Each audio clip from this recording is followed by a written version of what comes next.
One of the main challenges is the logistics of administration of the product. So patients have to wait for 6 weeks while it's processing.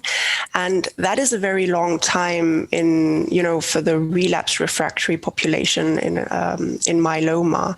And during that time, the disease can progress. And obviously there are mitigation strategies like, bridging therapy and others. But I believe that is a challenge for that population.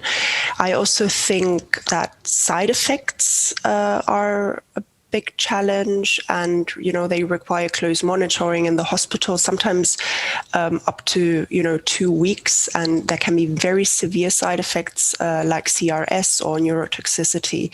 And so it's really important to monitor that. It's being addressed, so I expect that there will be solutions to those challenges. I cannot give you the response to that.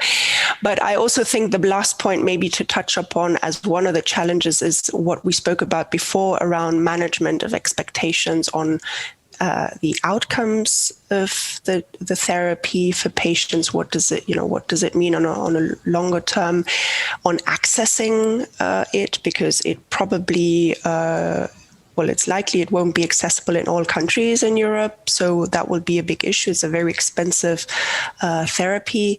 And then around side effects, so really management of those expectations.